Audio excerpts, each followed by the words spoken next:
to just start off and just tell us a little bit about like where you grew up and what your childhood was like, maybe how you got into stunts and filmmaking? So I grew up just south of Washington, D.C. in Arlington, Virginia. Uh, the progression for me getting into stunts was, as with I think most people, a little bit strange and disorganized. Um, I was always into cars from a really young age. It's mostly my dad's fault by accident. One of my first memories was walking into Home Depot as a kid, and my dad pointing over at a car. I was probably 5, 6 at the time. And he pointed over at a car and says, "Do you know how you know that one's fast?" And I was like, oh, I don't know how to. I couldn't tell you, Dad. And he goes, "Well, because it has two exhaust pipes on it." And from that moment on, it just became like, okay, well, what am I looking at? Cars are cool. My dad likes cars. I'm going to kind of get into this. And, so it was always kind of a curiosity, but it was never something that my family was really like, oh, you can go actually, have fun driving cars and you can, go film them. You can go, do whatever. It was always, cars are from point A to point B. And, you need to be safe. You're going to be getting in a car as a teenager someday, be responsible. And like most teenage boys, I refused to do that and really just kind of caused a lot of a ruckus, probably cost my parents more money in crashed cars than they want to admit in retrospect. But um, that was, my early introduction into cars. I was Mini Coopers. And the first time I ever thought about filming cars was I was 17 years old and skipped out on school to go with a buddy of mine, Ben Title, who's now a pilot with the Navy. And he had in 2007 rigged up a little drone camera into the bumper of his Jetta. And he took basically styrofoam, formed it to shove it into the bumper of his car, replace some of the plastics, and chased me down the parkway by our house. And it was the first time I ever saw myself and a vehicle that I was driving on camera. And it just kind of sparked a fantasy in me of, that would be amazing. I'd love to go do that. And, didn't go do that. So I went to school and spent a lot of time studying acting and art specifically because that's, what my family was always focused on. It was like, hey, let's go see these museums. Let's go look at these famous pieces of artwork. Let's go see the movies. And that's what our family would talk about. And it was always about, dramas and paintings, like just getting the opportunity to go and experience, what Washington, D.C. has to offer in terms of museums and really kind of start dialing in on what aesthetically was pleasing to me as a kid. And from there, I got into acting. I decided to go to college to study acting with a minor in directing. And that was really, really fun. But what I ended up kind of running into was an emotional burnout with the acting side of things and saying, okay, if I'm the face that's always going to be there, do I actually want to be this guy? Do I want to be in the spotlight all the time? No, not really. And so I kind of ran away from that world. And so for the years following school, I actually went and worked with the federal government doing disaster relief with FEMA for a couple of years, which was a really potent experience for me because it ended up kind of re-solidifying what would make me happy in the world. And I was sitting at the bar 20, just about 22 years old, and a buddy of mine was like, hey, you're not working with the government anymore. What are you going to do? And I was like, yeah, I don't know. Maybe I'm going to go back and get into cars. And he goes, well, why don't you go take a crack at stunt driving? And something kind of clicked in my brain. I was like, I think I could do that with no knowledge whatsoever of what that would actually entail. And within about 2 months, I was bartending at the time just to kind of pay the bills. And I hopped in my little Mazda MX-5 and drove 3,000 miles across the country to do something that I had no idea, what the actual process was and what I was supposed to be doing or how good I was supposed to be stepping into it. And that was kind of the beginning of, I'll call it, failing upwards repeatedly for the majority of my time here. And, so for those failures are, working out and been a lot of learning experiences. Drove to LA, was that right? And then what was your like first kind of like, where did you go? What did you do? Like, how did you kind of start off stunt driving? I started off stunt driving actually by falling down a lot. So my physical background is really what kind of opened up stunts to me more than driving. One of the big things that kind of cracked me in the head as I got out here was how incredible the people in this industry actually are. And you interviewed Samuel Hubinett, pro FD driver. I'm not really sure how many championships he took, but brilliant driver. We look at people like Travis Pastrana, guys that we see every single day, and those guys all have this pedigree, this incredible background, and I'm sitting here going, I have nothing that demonstrates me as this capable driver. I don't have anything I can do to offer, because there's so many better people than me out there. And that was a really eye-opening moment, because when you're faced with the grim reality of, oh crap, these guys are good, I've got a huge amount of catching up to do. You kind of have two choices, right? You can kind of say like, okay, well, maybe this was the wrong decision, or you kind of have to set yourself down and go, okay, I'm going to get better, and I'm going to get better. And that turned into the first, 2-3 years, I was focused exclusively on parkour, learning more about martial arts, something that I had never touched for years. And those were the jobs that actually got me, started the ball rolling in the industry, is, doing the traditional stuntman job of got to, put yourself in harm's way to protect your actor. And I was always verbal with the people that I was working with that where I wanted to be was in the driver's seat. And at that time, driving camera cars wasn't even a consideration. And I got very lucky on one project, would have been, probably 7-8 years ago now, for a tiny little production company called Asylum, which does like objectively a little knockoff of whatever the biggest feature film of the action film of the year is. They'd go do a video on demand version of it where they kind of replicated it, but it was a copy. And on one of those jobs, I ran into a guy who's now my boss as the owner of Driver's Eye Los Angeles, the camera car company I drive for. And he and I were doing a little chase up in the back roads of Malibu while the earthquake is happening and blah, blah, blah, blah, blah. And we really hit it off. And he enjoyed the driving that I was doing. And he said I want to start a camera car company. I want to get into the filming side of things. And at that moment, it wasn't anything I had ever considered, but at that time I was sitting there going like, okay, what's the challenge? Like, how do where do I need to spend the, number of hours that I have in any given day to develop a skill set that's going to both be fulfilling for me as well as, developing other skills that I might not have had. And that ended up being Driver's Eye Los Angeles, which is a company we've been running for about 7 years now. And 6 years now. And we specifically focus on bridging the gap between the quintessential arm companies, Pursuit, Filmotechnic, what was Russian Arm, now Ukraine Systems, and being able to provide car to car to the masses, basically, and say, hey, this is something that's been inaccessible to independent producers for a while. This is something that's been inaccessible to the industry as a whole, based on both the lack of available arms as well as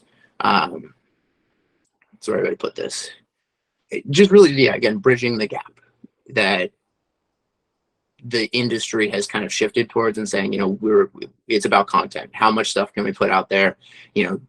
Commercials for YouTube versus commercials for the Super Bowl. How do we fill and give young creators and, more experienced creators the ability to put their vision onto film. And it's been really fulfilling because we also, in our learning process, have been able to help increase people's attention to detail on things like safety, increase people's attention to detail on, you may have this image in your mind, but is it a physical capability? How can we scrape the camera on the ground? How high can we take it? And when we've acquired our first motocrane system, which is a brilliant company, Motocrane is kind of the company that opened up armed cars as an available system outside of certain specific bases in the United States and Europe. And their technology is brilliant. It's a bunch of just absolutely fantastic engineers. This is their life obsession, and we started on their original system, and we have progressively updated our technology as they've updated their technology for the entire time. And now we're currently on their Motocrane Hyper system, which is a 14-foot to 20-foot full extension on our Porsche Cayenne, which, in my opinion, is probably the best platform for it. But yeah, it's been a long process, and we're very lucky to be here. Cool. And so, like, was that 2018, 2019 when you guys first got the camera arm? Like, what year was that? I think it would have been, 2017, 2018, right in between there. And we first started on a Subaru WRX STI, which was the opposite direction of what a Porsche Cayenne is supposed to be. It was small, it was nimble, it was accessible, but you're jamming 4 people inside of it. Usually the director is going to have to go stand somewhere else. The AD is yelling at you on walkie-talkies. So we've made a lot of mistakes, but we're able to kind of learn from them and develop them and look at the bigger companies at the time and say, okay, what is successful for these guys, and learn. And that's 90% of this industry really is, how do you, make a mistake or not understand exactly how something's going to work, and then develop and learn from it. And, here we are. Like the bigger guys, I imagine that you looked at their business model and thought, like, what can we do better, or like compete with them? Like, I'm sure to hire them for one day, it was like probably a lot out of some people's budget. So did you guys decide to come in and offer the same kind of service, but for like the smaller productions?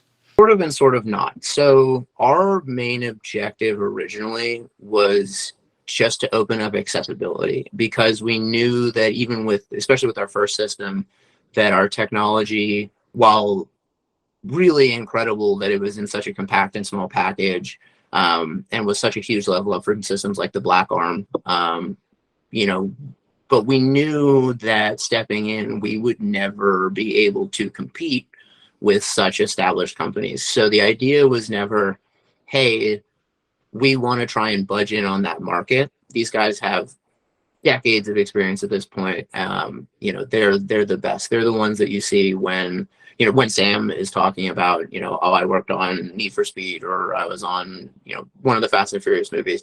Those were the guys that have dominated the industry for years. So our objective really was to open it up to artists as well. You don't have to have that massive budget, and fill in those gaps and just give people access to learn and grow in the same way that we were learning and growing, which at the time really meant you were either hanging out of the back of a minivan and putting someone's life relatively in danger, or you're putting on a Black Arm if you were really going to spend some money to get what you wanted to do.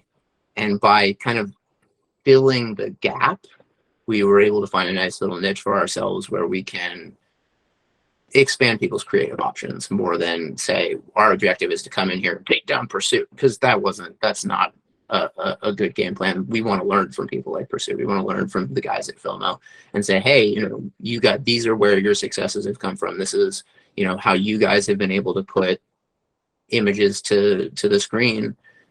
We want other people to have access to that as well, who can't afford the quality and the experience that you have. And I'm sure like there is a certain level of like production in terms of you can't just bring the arm car out anywhere and do it on the public road, you probably need like a certain permit, and I don't know if you need to like close the road, or like what's that kind of process like? Yeah, you can absolutely, if you're going out with your friends on the weekend and you want to shoot out of the back of a pickup truck, go right on ahead as long as you're being safe and smart with it. That's how everyone learns. But, again, our big focus is on being able to provide this service to producers and production companies so that they have the safety aspect with it as well. Because of my experience as a stunt driver as well, safety is that main focus. So what we are usually working with is, two different formats. You can have ITC, which is intermittent traffic control. So you permit the road, you have police officers who basically lock down one side of the road or the other side of the road, and you're like, they give you 3 minutes. That's like Los Angeles. You get 3 minutes, and after that, we have to let traffic exist because it's a major city. We can also do rolling ITC, where we basically get escorted around by officers, traffic officers, who keep a rolling roadblock moving for us. But yeah, always stick to the permit when you can, because it gives you on creative freedom. When you don't have that, and there's the opportunity that you're going to put someone else in danger, it degrades the quality of the production. And the objective is as high of a quality as you possibly can have at any point. So why wouldn't you spend the shockingly not as much money as you would think to have safety, take care of the crew around you, make sure that things are flowing smoothly, and you don't have to worry about what's going on around, and you can have the image that you imagine in your head, which doesn't usually involve pedestrians wandering around. It doesn't usually involve, you're shooting a Bugatti and here comes a Honda Civic. Like, it's about the quality in the end. So yeah, close the road down, and you take your 3 minutes and you bang out as much as you possibly can in 3 minutes, and you pull over on the side of the road and you let the traffic flow. Back in when you first started, what is kind of like the costs involved in terms of like shutting down a street, like you said? 100% certain, so don't quote me perfectly on any of these numbers, but if you go through Film LA, specifically in Los Angeles, there's permitting offices in every major city, and you pay them for whatever the section of road is based on your insurance. That can vary from a few $1,000s to tens of thousands of dollars, depending on the location that you want to be shooting in. Pay to play, and then the officers themselves receive quite a chunk of change. And I'm not 100% certain, but the last number that I heard was they're making about $1,200 for 8 hours, and it's usually and those guys are awesome. They're really fun. They're making good money to hang out and watch some cool stuff happen. But they're a little pricey, and they'll give you everything though. One of the things that the ITC guys, the traffic cops, really give you is the ability and the freedom to take the time to get things done, and doing it without them. If you'd asked me 10 years ago, what is the most important person on a film set when you're shooting cars on public streets, it's the traffic cops, 100%, because they're keeping the entire production safe. And I've seen some of those guys, wreck an idiot's day because they tried to blast through a film set. But it's always really good to know that layer of security is there for us. And it costs a pretty penny, but being able to get what you want is worth the extra investment in getting your permits done, getting your insurance together, getting your ITC cops in place. And you probably need like a minimum of 2 in terms of like the shot, one half down and the other side of the street. And then if there's intersections, you probably need a third. And so it's like dependent on the location. And so minimum of 2, assuming that you have an open-ended street on both sides. Usually if we're doing rolling ITC, it's 2 to 4. And that way we can they're usually motorcycle cops. So they can flow with us pretty quickly. And actually the most fun with those guys is going in between locations. So if you're moving from point to point, like in downtown Los Angeles, man, they'll rip up past you to go block the next intersection. You feel like you're in like a presidential motorcade every once in a while. Like you feel pretty cool and pretty special. And they own the road. It's their road. We're just lucky to be on it. The objective is get the technology to people so that they can create with it. We don't want, I've made this, hanging out of the back of a minivan reference a couple times so far, but that's the big thing, is saying, like, if we can keep one more camera op safe, if we can keep one more production assistant from getting hit by, cross traffic, we'll do whatever it takes.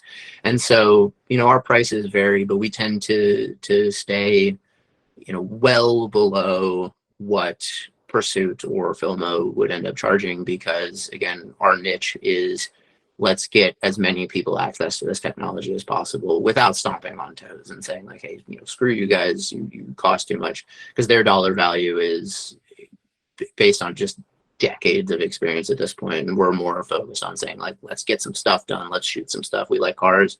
We want to see people who love filming cars have the ability to get their creativity out there. So, we move around a little bit. Like, what kind of like crew is involved in operating like the arm car? Like, you have the driver, then the operator, and the focus puller, and do you want to just go through all the different roles of how the actual car camera works? So for positions in the vehicle, there are 5 technically. There is driver, the gimbal op, there is the focus puller, and there is the arm operator, and then the director, the person whoever's image we're trying to get on the screen. The 3 people that are directly in charge of getting the camera placed and pointed where it needs to be placed and pointed are going to be the arm operator, the gimbal operator, and the driver, working as a team. Usually how that flows is I will be making calls. And so for the gimbal, we know what shot we're looking for. So that's either DP or my gimbal tech, Neil. And the shot is, we want to see a rear 3/4 of this Lamborghini. What's cars in the background? Lamborghini, green Lamborghini. We want to see this wheel and the brake vents that are on the front bumper. So give me that front 3/4. So the person pointing the camera, the gimbal tech, knows roughly what we're going for. Getting the camera into position falls to driver and arm, and that'll be a communication and a dance between the 2 of us. So, if I'm coming in and saying, all right, we're going to come in, do a nice pull in, wrap around from the rear 3/4 to the front 3/4, I'm going to call that and say we're doing a wrap, rear 3/4, front 3/4. I'm going to land in 3, 2, 1, and then we want to boom up. And then I'll communicate that boom up. All right, and nice, slow, smooth boom. Smooth boom up, boom left, boom right, micro adjustments, stuff like that. It's a constantly shifting environment. And so communication is key at all times. Usually that comes down, not usually, that comes down to myself as the driver calling all that, because it's my job to guarantee the safety of the camera package.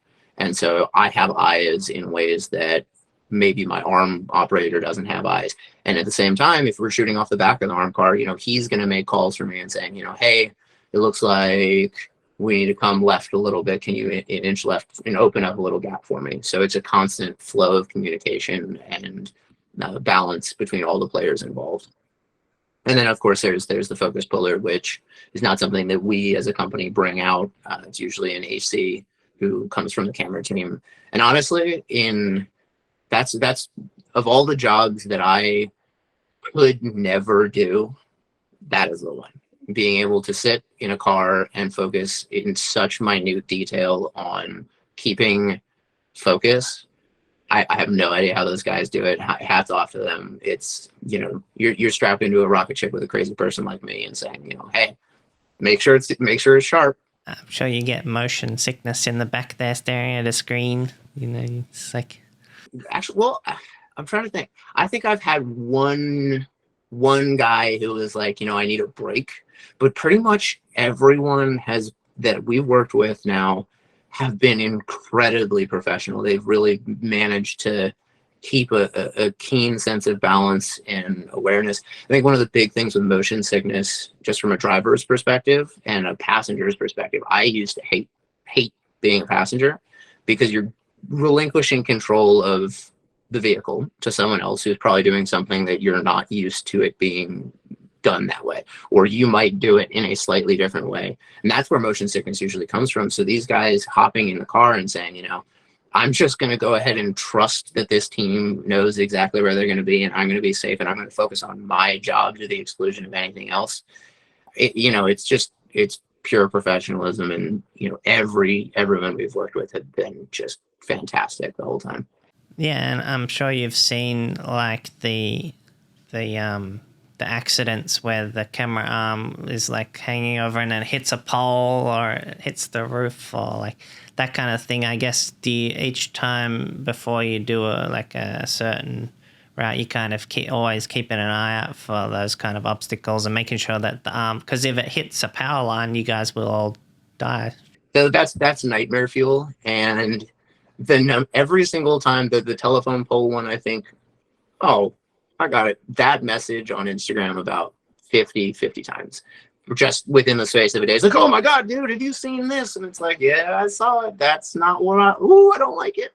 That really is and like I use the term nightmare fuel. It is the nightmare fuel because, you know, you're sitting in an arm car that, you know, grand total, not including the lives inside and including the camera, you know, we're talking 500 grand in the car itself, and you know, we're talking anywhere from $40,000 to $120,000 in camera, you know, hanging there. You know, you can put a real damper on the day if you bang that bad boy up. So that is if I had to come down to what the most basic part of my job is, it's don't run the camera into stuff. And, you know, with stunt driving, it's, you know, the same thing. Like, hey, slide up to this camera. Don't run over the camera. It is the money maker. So protecting it, keeping it safe. And luckily, knock on wood, of course, I'm going to go out on whatever my next job is and obviously slam this camera into the ground. But I have, as of yet, ended up in a situation like that. I did have well, here's a stupid one for you. When we were filming the Mercedes Vision AVTR, which was a concept car done by Mercedes last December. And we were filming down on Hollywood Boulevard as the car rolled into the Avatar premiere. And we're driving down the road, you know, we have ITC, cops are, you know, keeping both sides clear. And I just hear the loudest thunk I've ever heard inside the arm car. And I know for a fact I didn't hit anything. Like, oh God, this is terrible. Like something's going terribly wrong. Oh my God, my career is over. I've finally done the thing that I'm most afraid of. And one of the officers hopped on the walkie-talkie and goes, hey, is that your drone? And we were not permitted that day. You can't fly drones with Film LA, to my understanding, on Hollywood Boulevard. And someone who had their own little DJI flew it directly into the tail section of the arm car and destroyed their DJI drone and bounced it into the street. And that is as close as I've come to ending up in a world of hurt. Luckily, that was not our fault, and someone, you know, learned a quick lesson about how difficult it is to be a drone op. But yeah, so we've dodged the bullet so far. I hope we continue to do as such. But yeah, no, those videos. And actually, what it comes down to, and I'm gonna shout out Neil for this one again. He is an incredible gimbal tech. He's worked really hard to, you know, keep our company going. A lot of those videos that you've talked about, that a lot, like most of us have seen, because it's, you know, it's kind of funny, right? Like, ha, that guy, you know, broke his camera. Like, oh, that's great. It's not funny. It's sad every single time. But there's always something wrong. There's usually some failure of safetying the device, a failure from the rigging of the arm system. Usually you're seeing black arms go down. The one where the guy's driving up the on-ramp, you mentioned it earlier, and he hits the arm into a crane, or the crane into a telephone pole, and the camera drops like a good 50 feet off the edge of the freeway. And they find it in tatters and pieces. The whole head is gone.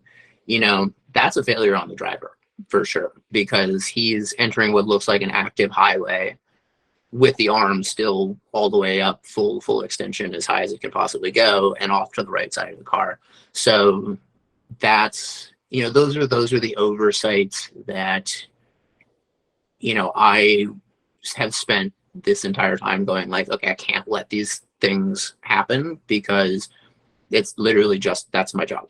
And so to see stuff like that, it's kind of sad because you're like, how did you end up in that position, and how did you put yourself in a place that you didn't need to be in? And it's risk mitigation, and if you can't do that, you really should be in an armed car for one. Yeah. And it's kind of like a team like sport too, in terms of like you're not just an individual, you have to be able to communicate and work within that group so that you're always like, yeah, like you said, communicating and making sure that you're all like in sync with one another. Because yeah, like you said, if you're like a crazy stunt driver and you're just like used to just doing what you do and not paying attention to everyone else, and like that's where you can kind of fall apart.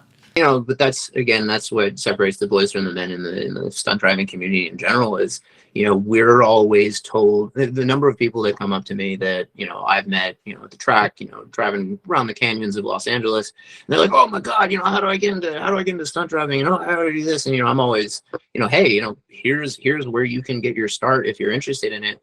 But the thing that really differentiates the boys from the men is, and I think Samuel Hubnet, really tapped on this, is not can I be a crazy person? Am I out here for the adrenaline fix? It's, can I be clinical with this? Can I replicate this at the speed that I'm set to replicate this at?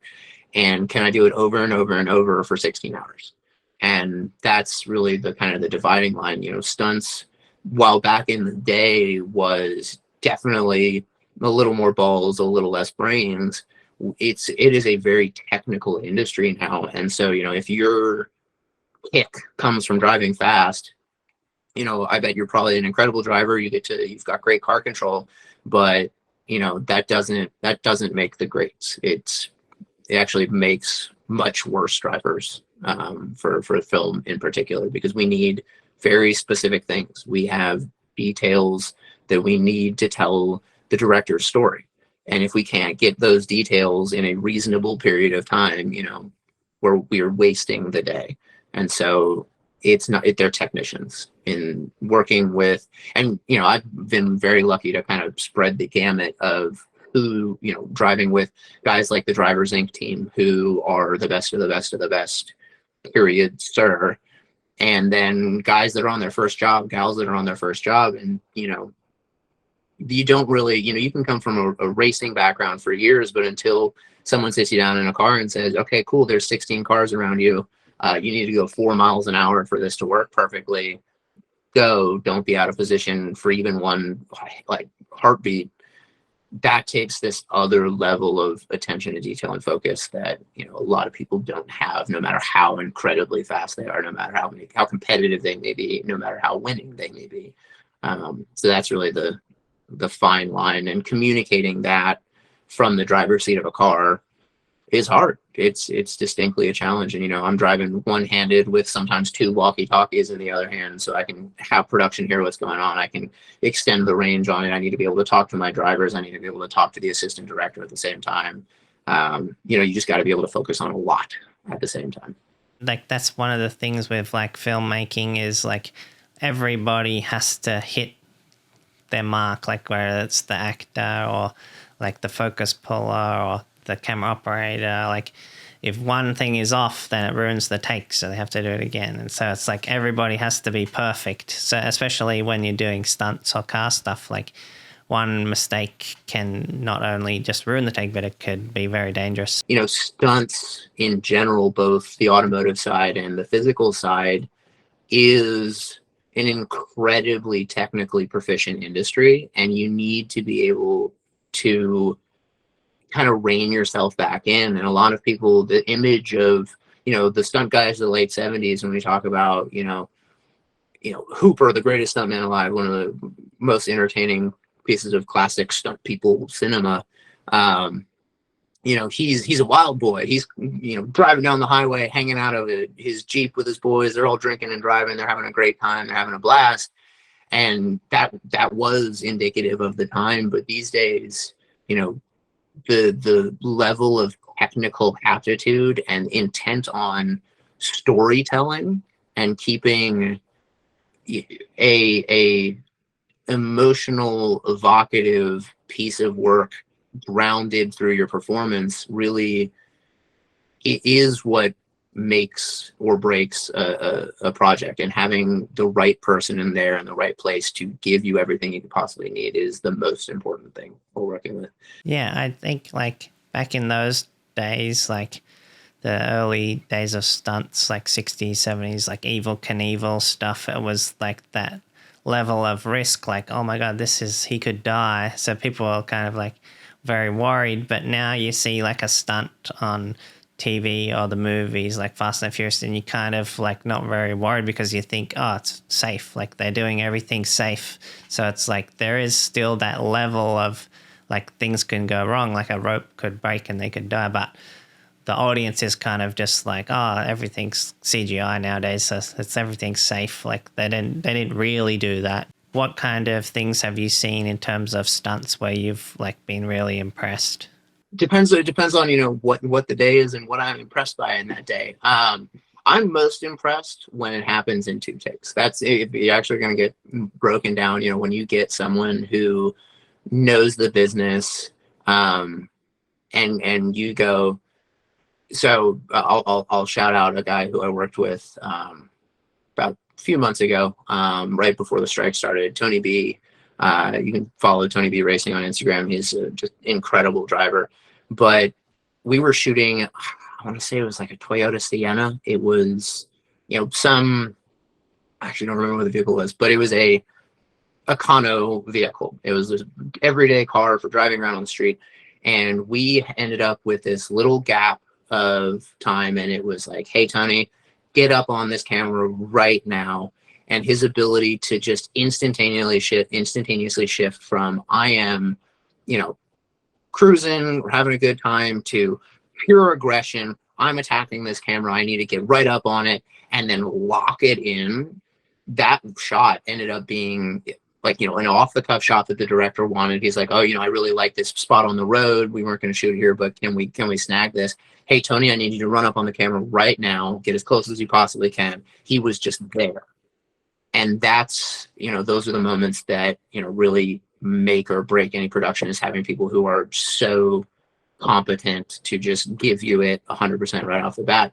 But at the same time, you do see sketchy things that happen. The gnarliest oopsies that I ever saw, I'm going to leave a chunk of names out here, but we were filming up in Santa Clarita, California, wet down on the road. The shot was it was like a GMC SUV, was supposed to do a cannon, pop the rear end up, and land right on the front windshield. And it's something that in stunts is pretty common. It's something that, everyone's pretty used to dealing with and seeing at this point in time. And the cannon went low order, so it didn't fire as powerfully as it could have. And when the car went up, it dragged the nose along the ground and it didn't allow the full rotation to happen. And so when the cannon goes up, you're going to brace. You're trying to make sure that you're not flailing within the car. And driver braced too early, and the car came back down on all 4 wheels, went shooting off the right side of the road, went through 2 telephone poles into an electric junction box. And crashing cars is part of the job, but when now you've plowed through 2 pieces of the public street into an electric junction box while the entire road is covered in water, your instantaneous reaction is, okay, we got to get somebody over there right now. But the fact of the matter is, we don't know if the road is electrified. So what is the proper solution? That's where your stunt coordinators come in. That's where your constant access to safety teams and having as many people on standby as you possibly can afford to resolve any possible issues is critical. Because one of the things people kind of forget, and you said, we layer a lot of things in with CGI, and we can layer a lot of things in with CGI. But the fact of the matter is, with high-level stunts and filming high-level stunts, once that car is off all 4 wheels, it's a missile. and guaranteeing where that missile is going to stop every single time. There are SFX guys and teams who can be like, oh, it's going to land right there, and like put a little piece of gaff tape on the ground and be like, right 90% of the time. But it's not the 90% of the time that we have to worry about. It's that secondary 10% of the time where when it goes wrong, you're dealing now with a multi-ton brick of metal that does not have any control with a human being's life inside of it. You don't want that in the hands of, Bob from down the street. Bob loves his Mustang, but that's not his job. It's not what he focuses on to keep things safe. And so stuff does go wrong. I think I'm going to dive back to something you said earlier is, one of the things that I think we've lost in automotive filmmaking, particularly in the action sphere, is, threat. We're so used to seeing big explosions. We're so used to cars crashing into each other and bumping into each other. But, if you go back and look at, if you go back and look at Ronin. It was like in LA, like I think it was a truck, a wheel fell off and it just rolled into the next lane, and like it was a smaller car hit it and it just bounced the car like I don't know how many feet into the air. It was like, whoa, like you don't think that's going to happen. It's like, is that CGI? It's like, that's real.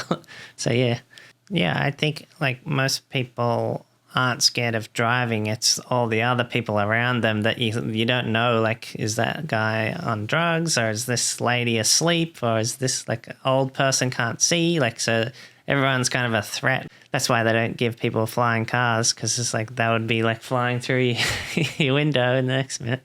That's I've actually had that very specific conversation and saying like, oh dude, flying cars, man, that would be so cool. And then you think about how many people die on the road every single day, and it's like, oh, okay, well, you want to add 1,000 feet to that, like you go right on ahead. But yeah, just stick to planes and helicopters, if you need to fly.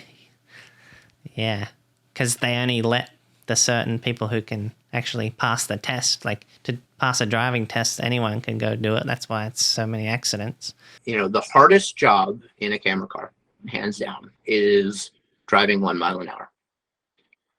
Far and away. That is when it gets tight and tricky. Driving cars slowly is legitimately the hardest part of the job, because no one drives around at 1 mile an hour ever. So there are a couple of shots, just because I was scrolling through the 2019 reel, that how slowly can you do this?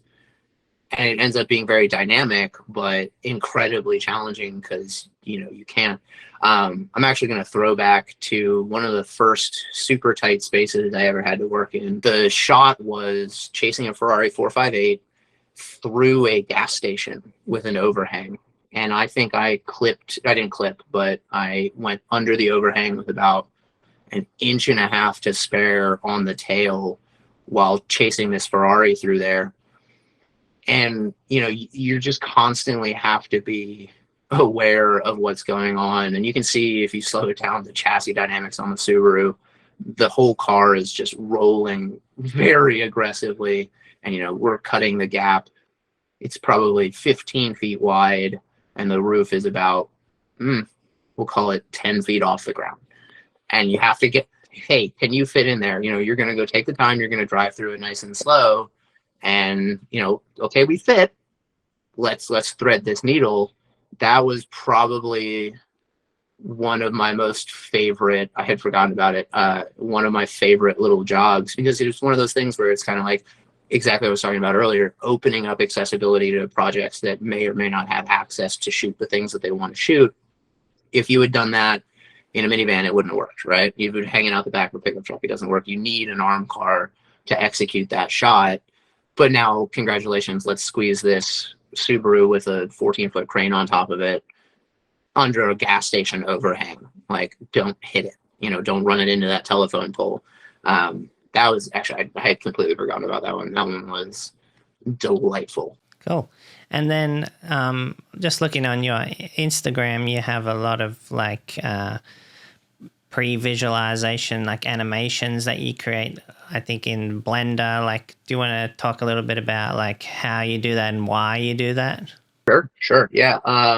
So I started doing CGI stuff on the computer actually at the beginning of the pandemic because no one would, we shut down for 6 solid months, and not knowing one, what the industry was going to look like when we came back, but also knowing I'm here to tell stories with cars. That's what I want to do. I want to get energy. I want to share my image of, what wild driving is on film, what the excitement is. And I went, oh crap, I just hit the stride of my career. Like I'm killing it right now. And then boom, it's over. How do you fill your time with that? And so I just started playing around with Blender as an opportunity to say, like I've got all my ideas that I don't have the opportunity to actually put on film right now. How can I find another way to bend my creative efforts into, vehicle and automotive work? And so that was a kind of a cathartic method for me of saying, oh, hey, I have this idea, I want to try it.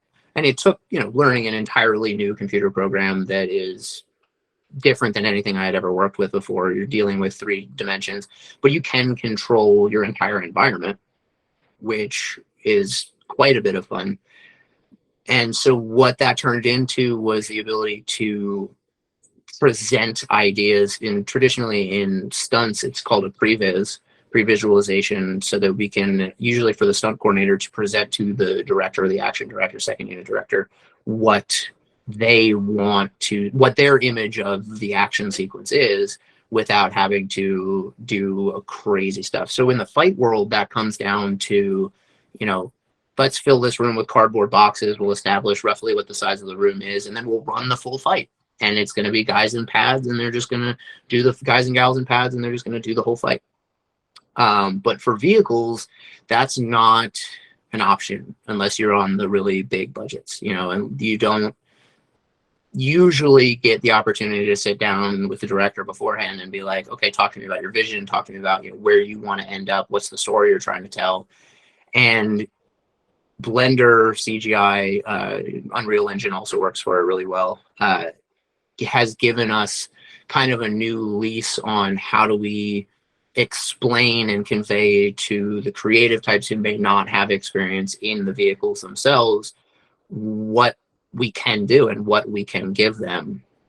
And so, for me, it comes down to, the perfect shot for shot one, I'll send it to you, that was the first one I did. I think it was 2020, was a Jeep towing a trailer up a hill because they wanted to demonstrate the towing capability of your new Jeep.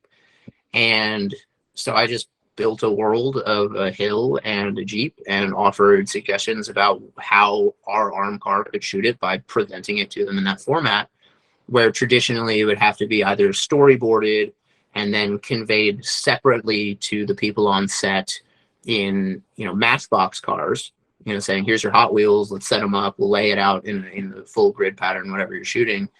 And that's how we're going to communicate this style to everyone around. And on the day, that's still an incredibly useful technique. But for getting everyone on the same page beforehand about what you're trying to shoot, being able to do CGI pre-visualization is truly a game changer, because you can have those conversations beforehand. It's never going to be a situation on the medium and smaller budgets to say like, hey, we're here and director's got this crazy thing that is physically impossible. Being able to step in with my experience and saying, okay, I know that we can get this. I know we have the space to get this. Here's what we can actually give you. It keeps expectations reasonable while still allowing for modification, and you can have the conversation about it in the lead up period instead of hopping onto set and someone being like, I want this, this, this, and this. And, it's the worst moment in my time, because I have to sit there and be like, actually, that is not a physical thing that we can do. It physically doesn't work. And that, to an artist, that's the worst thing you can possibly hear, right? Like you can't, your image sounds awesome, but you can't do it. It doesn't work. And so being able to have CGI pre-visualizations in place gives you the ability to communicate that. And then I can also go back and say, all right, cool, let me make this adjustment for you. Let me change this. And then does this fit your vision more? Does this fit your vision more?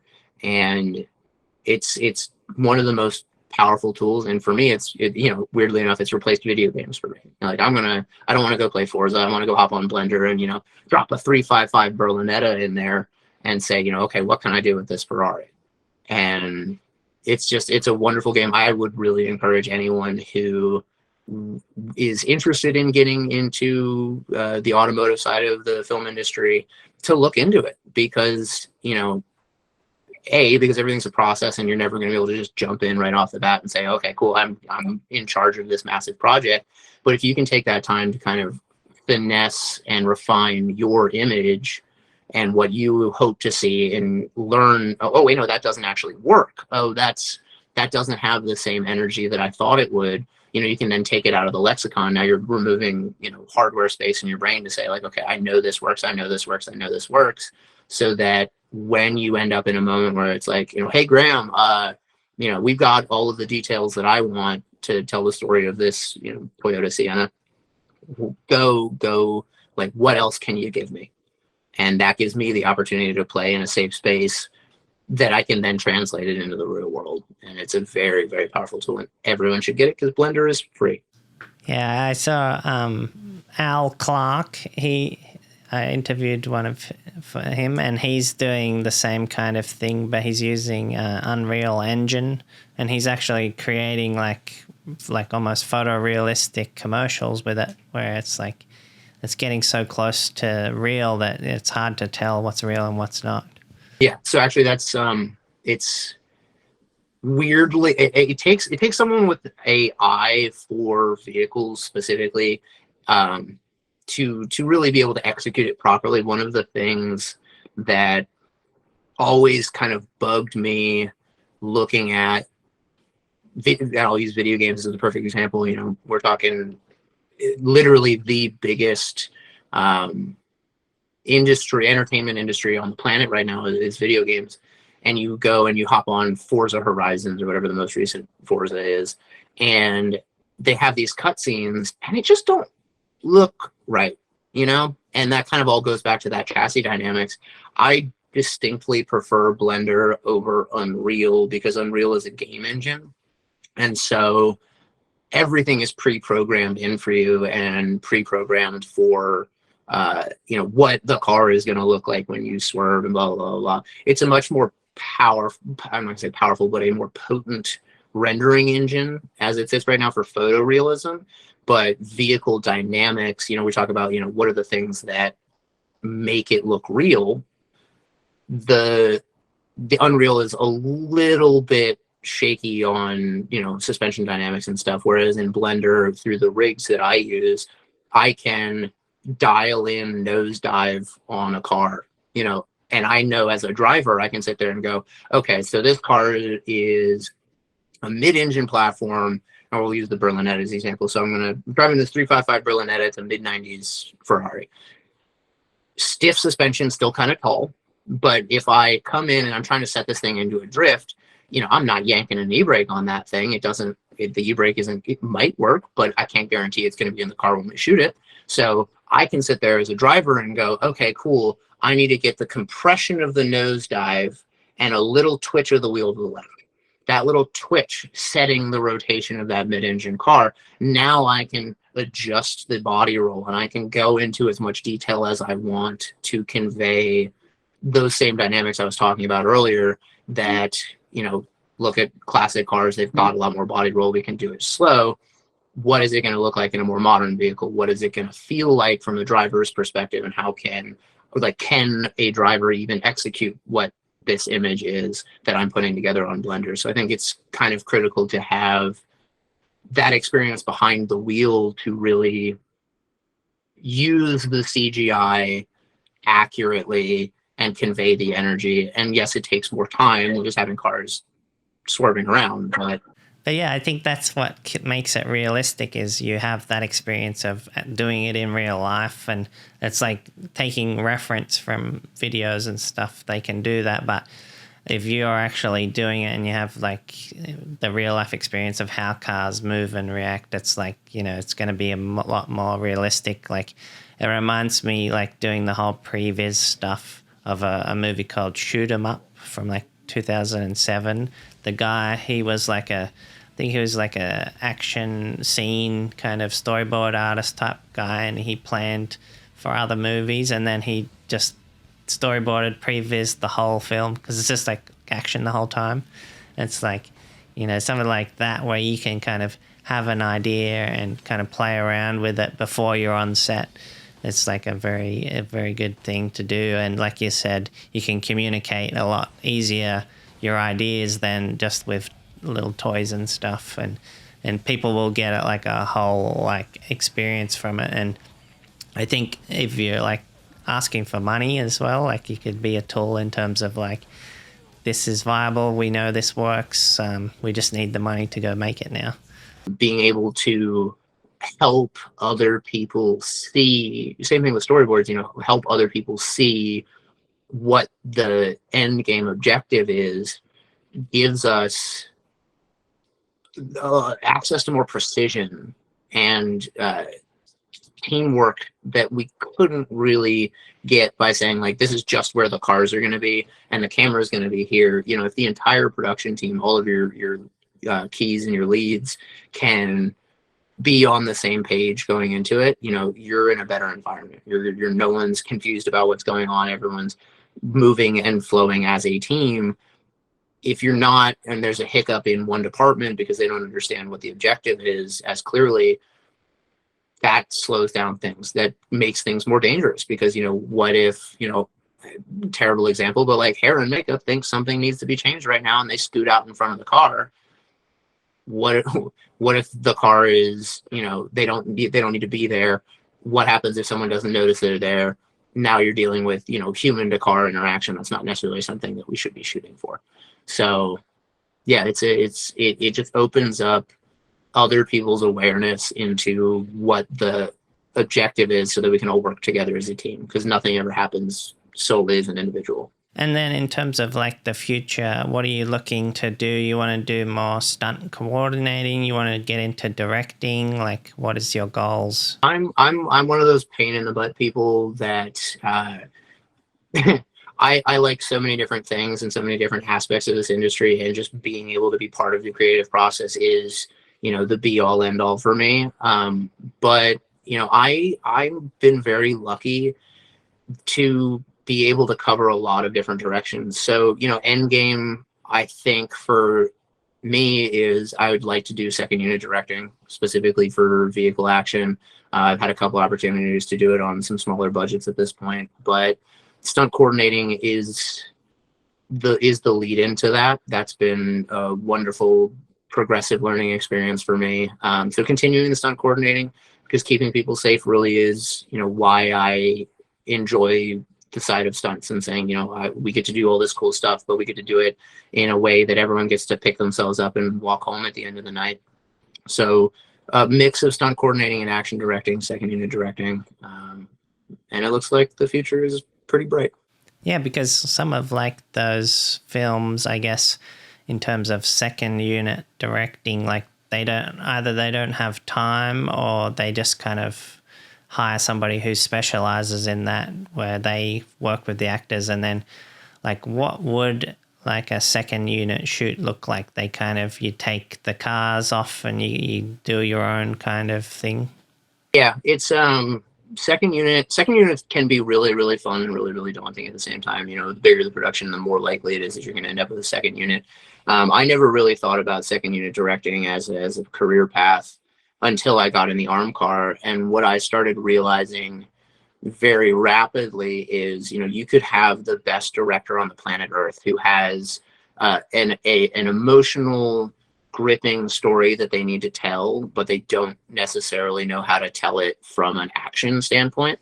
You know, they can sit down with their actors and just, you know, build this beautiful framework around which the action is going to take place, which will heighten the action.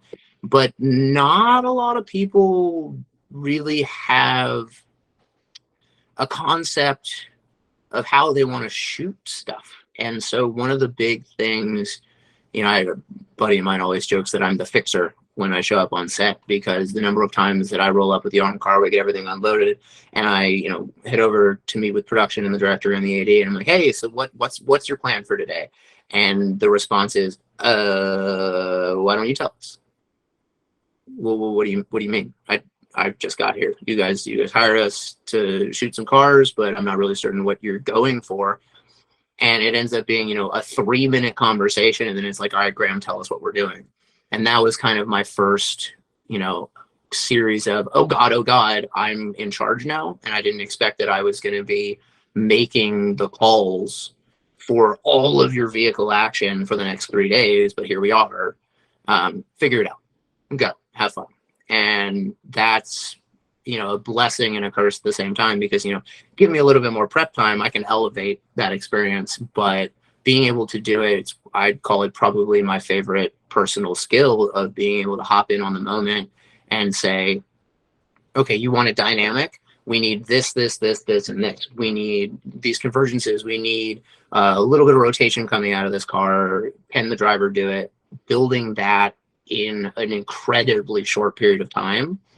And it's worked out really, really well so far. I think probably the first time that ever happened was on a NOS commercial with Ryan Turek, which is probably still one of my favorite little clips, which I will definitely be sending to you. In Turek's GT4586, the Ferrari engine 86. And, you know, we got the couple shots that the director had in mind, and then he's like, oh, I'm going to go, you know, grab some product shots of a pan of NOS, go take Ryan and figure out more stuff. Well, because I can come in from a background with a huge amount of drifting experience, understanding the dynamics of how his car is going to work, how he's going to drive it, and have access to such a talented driver and skilled driver to be able to be like, you go do this, and this, here's where I'm going to be. It's fun. It's a puzzle, really, what it comes down to, and saying, you know, how do we plug all these pieces in together to come up with a dynamic, creative output? The sad part for me in a lot of these is that, you know, at that point, then it gets handed off to an editor, and it's like, okay, cool. How much time, how often do I get to be in that room and be like, well, you know, this is what you want to focus on. This is what you want to focus on. And then because the attention span of the modern audience, I think it's like 8 seconds now, or I think it must probably even less. Well, how do you tell a story in 8-second cuts? You know, 8 seconds can be a huge amount of time. It can be no time whatsoever. So it's always fun watching stuff get chopped and torn down and put back in different orders. So getting access to be always the one who can make that call, I think, is really the end game perspective. And I'm getting a lot of access to it these days, which has been delightful. But I can't talk about it because we're on strike. Oh yeah. Oh yeah. And you know, sadly there are more projects that I have directed from the driver's seat of an arm car than I even want to admit. But you know, one of the other side effects of that is, you know, as you continue, and I want to dive back at something else you said in a second, but one of the blessings of being able to sit in the seat and know exactly what the objective is that, you know, it helps with that communication from the arm car perspective. But also as you, within the industry, you know, as you develop relationships with people, you know,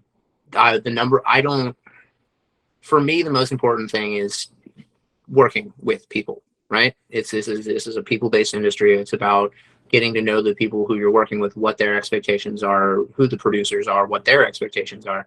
And on most of my actual credited directing jobs have stemmed from sitting in the car and going, hey, you know, what do you guys want to shoot? Oh, we don't know. What would be cool?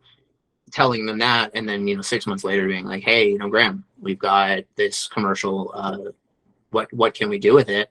But yeah, so it really, it's constantly about building those connections and saying, you know, who do I know? How can I provide a service for this person? When you provide a good service, they're going to come back to you and they're going to give you the things that you want, you know, every single time. So it's always about putting your best foot forward, and no matter, you know, if you don't want to be there that day, which, you know, shouldn't happen. If you're working in the film industry, you're very happy that you're there. But being able to sit there and go like, hey, I gave you everything that I possibly had, most people will reciprocate that. And that's been the biggest blessing of my career so far is that, people are looking and they're paying attention and going, okay, this guy can give me what I want. Let's let him run free with it. And when they let you open up that creative margin, there's really not much that'll stop you. I'm going to dive back at something else that you said a couple seconds ago about clients in particular. There are rules on the street, and in most, particularly with car commercials specifically, there's just some really strange things that marketing agencies really don't want you to see, unless there's a reason for it. Telephone poles. Don't ask me why. Don't have telephone poles in the background of your shot. If you see a telephone pole, just get them out. Not acceptable. That's the one that I've battled my entire career, because you're sitting there going like, oh, look at this beautiful strobe of these telephone poles. It's really selling the speed right now. No. We can't let anyone know that there's electricity that runs in this part of the country. Like, you're out in the wilderness. You can't have telephone poles. But following things like rules, like traffic laws, because you have to remember that these clients are trying to sell a vehicle to someone who's going to be using it on the street. If you show a Honda Civic cutting across the yellow line and doing a bunch of cool stuff, oh, it's a CTR, this is amazing, look at it go, but you can't sell that to people. You can't tell people that that's an acceptable thing for them to work with. So you do have to put a boundary on the creative more often than not, because the objective is get people in this car, right? That's what we're supposed to do. You're trying to sell an emotional experience to why Bob bought this car. And if they're breaking rules, what are you going to do about it? And I'm actually going to shout out to a couple of commercials that kind of flipped the script on that. You've seen the Toyota pitch meeting commercials.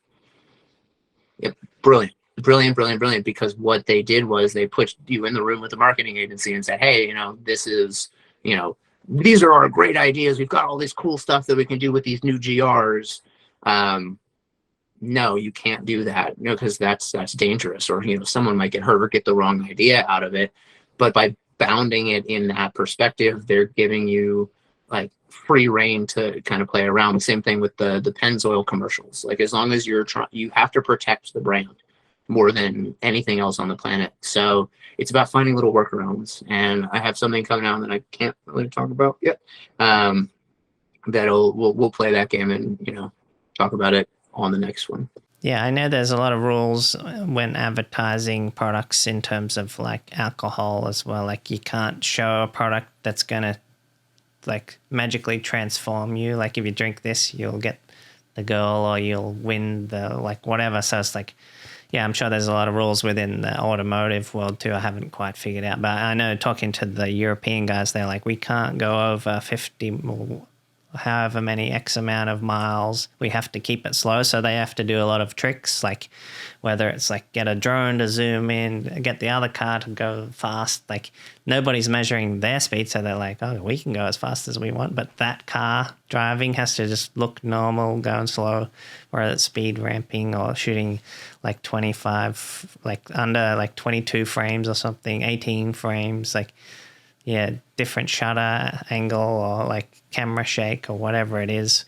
But yeah, going back to what you were talking about in terms of like a lot of the theme that I've kind of been finding is like take advantage of the opportunities you're in, like do the best job you can with what you have, be like nice and polite. Like, you could have easily like blown up and said, oh, I should be the director. But then like you said, you're going to ruin that relationship. So it's like, just be humble and nice, and then that good will come back to you. Like, I'm sure the people that matter see that you're the one that came up with the ideas, you're the one that's directing. So it's like they're either gonna like thank you for it and like come back again, or like they're gonna be assholes and just steal the credit. But how long are they gonna survive? Like, nobody's last. Like in comedy, if you're stealing other people's jokes, people are eventually gonna find out like this guy just steals jokes. So I mean, it always comes back. We're in an entertainment field. We're in a field that is dominated by working with other human beings, and you I don't know how PG we're going to be, but like, it's not hard to sniff out the asshole. There's always, you, you want to be there. Everyone wants to be there. So this is why, I don't want to dive at the strike again, but it's like, this is a privilege that we all get to share. And so, why wouldn't you, regardless, give the best that you can possibly give at all times? And, for people who are thinking about, stepping into stunt driving or stepping into the creative field that wraps itself around automotive filmmaking, you can't, you can't be a jerk, because the jerk will lose their job as fast as anybody you've ever seen, because people don't want to work with them. And that doesn't matter if you're the director, the producer, or whatever. It's a communal industry, and the we overpowers the I at all times. And like, you get the nail on the head. It's like, I can sit there and say, I just gave you all of my great ideas, and you paid me whatever my rate was. You could sit there and be angry about it, but you can also sit there and be like, man, I still just got to spend all day blasting around, having fun with my friends, doing the things that I want to be doing. Take the time, be a good person. This industry will give you back everything that you put into it, as long as you take the time to be a good person. And it's one of the few places that it can be rewarded very much. So do you have any advice for somebody who wants to be like a stunt driver? What is the actual process for someone who isn't like Samuel Hubinett and the best of the best who are out there every single day, pro FD guys, making that transition? The fact of the matter is, to get into stunts and car related stuff, you just got to practice. You got to sit there and spend the time and put the money behind it. And until you do that, you're not going to get anywhere. It is a tough game. It is a game that not everyone is able to succeed at, and it's going to go like this forever. So just kind of keeping your head on your shoulders and understanding that everything has its ups and downs, and it's not going to be perfect from day one. And you're probably going to need a job to fill in the gaps at all times as it sits right now.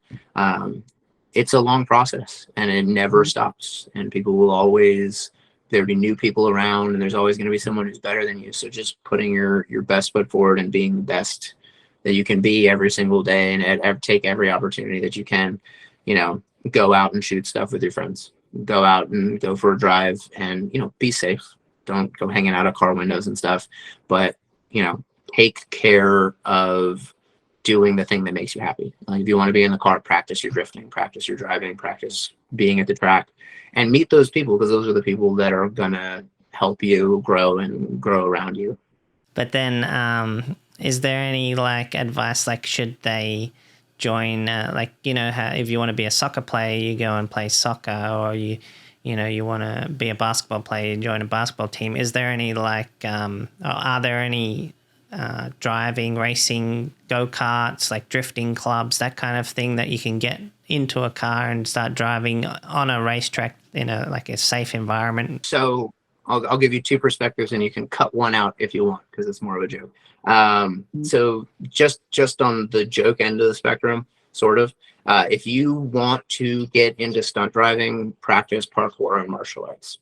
The majority of people who get into stunt driving are coming from a background of ground pounding and have taken the time to get their lumps in the stunt industry before. And then they usually make the transition at some point in their career to getting into driving. They start studying the drifting. They start doing time attack and rally, anything that gets you seat time and car control skills. There are also some really fantastic driving schools out there that cater specifically to teaching younger stunt drivers what the basics of their job are. The one that I will shout out is going to be Ryan Sturz's Motion Picture Driving Clinic, MPDC. Definitely check those guys out. I have a lot of friends who coach up there. They're probably right now the premier way in Los Angeles specifically of getting your first kind of nibble at what the basics of stunt driving are. Start meeting some people that you might be working with. But definitely take the time to keep your physical aptitude up. you're going to work long days. And, you may say on your contract, 8 hours. That 8 hours becomes 16 hours very, very quickly. And you need to be sharp and on point the entire time. And you don't get to just kind of fade away at the end of the day. You have to be, balls to the wall, pardon my French, the whole time, and, on your game. And if you're not, you're gonna start to struggle. So physical endurance, keep your ability to stay healthy and fit up as high as you possibly can, because endurance is the name of the game. So as long as you can keep it going, you don't have to be the best in the world. You just have to be the best at it, doing it for the longest. Like tricks, like do you drink a lot of coffee or Red Bull, or like how do you stay awake?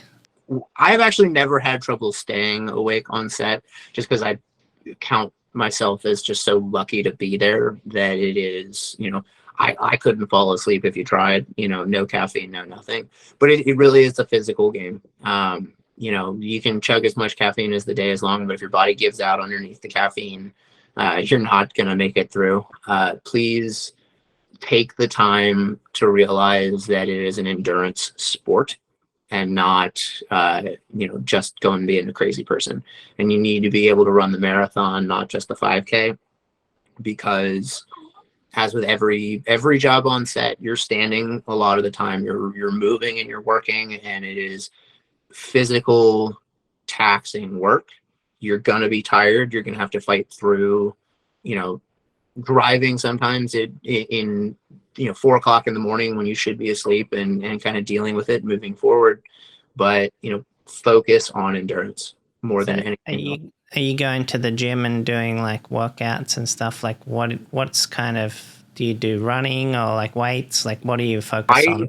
I'm as with my entire career at this point, I'm an all of the above kind of person. So my actual movement background was parkour and urban exploration in that format. So a lot of running, a lot of jumping, climbing over stuff, which pushed my endurance pretty aggressively. To this day, I still do parkour and a lot of running, so that I can just keep my energy up, keep myself physically safe. I do lift weights. I do Brazilian Jiu-Jitsu a couple times a week, just because I think it's fun. It's a different kind of brain puzzle to disconnect from exclusively sitting in the car. And then the rest of the time, I spend as much time behind the wheel as I possibly can, just day in and day out. If you're not constantly chasing improvement and constantly chasing self-betterment, you're going to fall behind real quick. So always just eye on the prize moving forward. So a good job would be maybe like a Uber driver or a delivery driver. You could deliver food around LA. Practice. When I first moved to Los Angeles, I actually was a valet for about a year before I really started, picking up film work in, production assistant stuff, transitioning into AD stuff. Any job that keeps you with gas in your car and tires on it, you get right on in there and you keep doing it. If you need to be a bartender, you want to be a stripper, you go right on ahead. But keep chugging forward. When I first started, I couldn't tell you who told it to me, but someone looked me straight in the eyes and goes, "Hey man, you're good, but it's going to be 5 years before anyone even remotely takes a look at you." And it was definitely 3.5. So just keep chugging, keep meeting people, keep making friends, spend the time to better yourself every single day. And, there's a space for you. Well, thanks so much, Graham, for joining us. And it's been very insightful, and I'm sure people can learn a lot from your stories, and we'll have to do it again sometime. Look forward to it, man. Thanks for having me.